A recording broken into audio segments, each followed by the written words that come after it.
Is being too smart a good thing? My entire family loves our dog very much. From what I can gather from the wagging of her tail, she loves us even more. But if our happy, loving, smart dog were a little bit more intelligent, she would probably deem her life a nightmare. Our Kathrin is a 14-year-old female dog. It's rather rare for a giant breed dog to reach this golden age. It has been several difficult surgeries and treatments to keep her in this shape throughout her senior years. Kathrin is a very clever dog.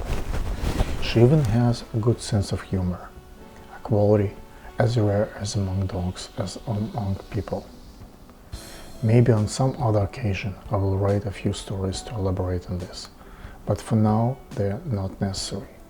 I will just set us astray from the main idea.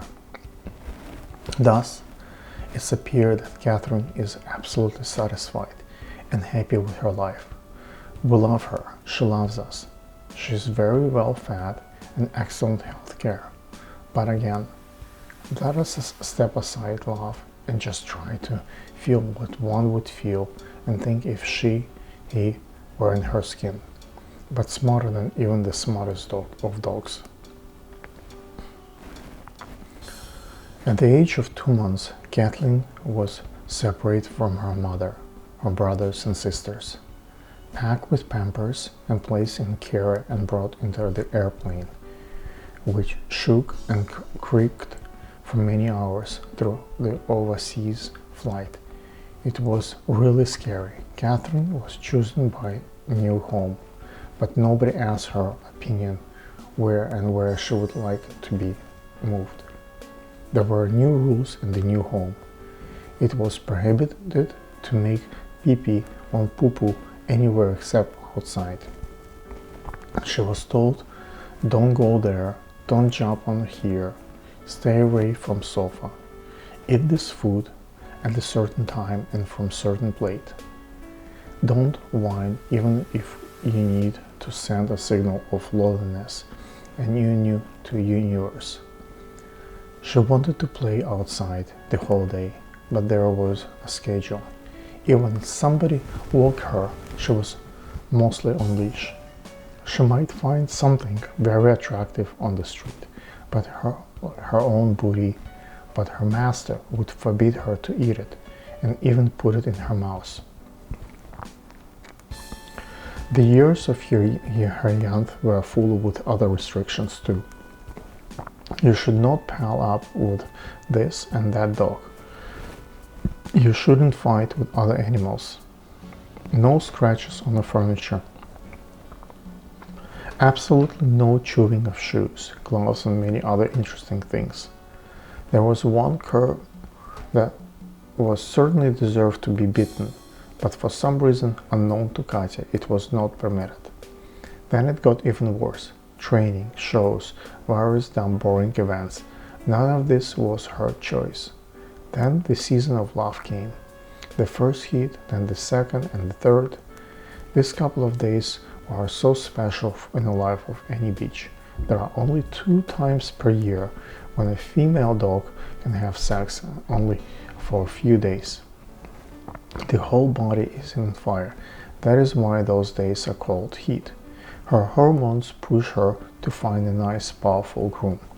But her leash was shortened and there was no way to walk outside without controlled circumstances. First, they looked for a special male and she waited. Then something went wrong. For some stupid test did not satisfy, some damn cancel was the clock was ticking. For this clock are even faster for dogs than they are for the human ladies. After a number of missed opportunities, Kathleen would have agreed to marry anyone, even the shabbiest no pedigree male. At least there would be some puppies. No way. Kathrin never experienced the joy of motherhood, and now that she is old, Kathrin spent most of her day at home. Her rare walks have turned into quick toilet runs. Her only remaining joy treats also dispense at the master's mercy. By the way, the hugs and pats from him. Once in a while, we drive Kathrin to the grooming salon. An unpleasant thing, should she reflect on it. Strangers touching her ears, scratching her delicate spots, trimming her nails, shaving her with the noisy equipment, blow dryers, etc. A very, very unpleasant experience for her, especially now that her legs grow tired even after a few minutes of standing. It usually takes her a couple of days to recover after such a trip. Another unpleasant experience is when she sometimes pees in our home. She is blamed for it. She is deeply ashamed during those moments. There was time when Kathrin, covered in thick, bear-like fur, was the most beautiful dog in the world. Any strangers who saw her would give her a smile and compliment. Now she is shaved, her ground is nearly bald, and there are many moles and bumps on her body. We like her anyway, but strangers, instead of smiling with admiration, just look at her with pity and sympathy. She does not care. She probably pays no attention to others' thoughts about her and what she can expect from the future. Her weak legs will become weaker. Her bald heading will be worse. Her poor sides will be turned to blindness. Recently, I found a bad-looking ground on her belly, and this discovery, together with things of the oncological risk, the need for surgery, and so on, made me very upset. But not her. She was glad that I pet her belly. That's it. If she were even slightly clever, all of these painful thoughts would occupy Kathlyn's mind. A sad philosophy grows out of this story. Kathlyn's intelligence level allows her to stay happy. This and nothing more. She rears great joy from a piece of sausage, from eating full meal, a simple petting, a warm soft bath, from few kind words from her master. Yes, all those things meant a lot for her happiness. But that's it. Happiness?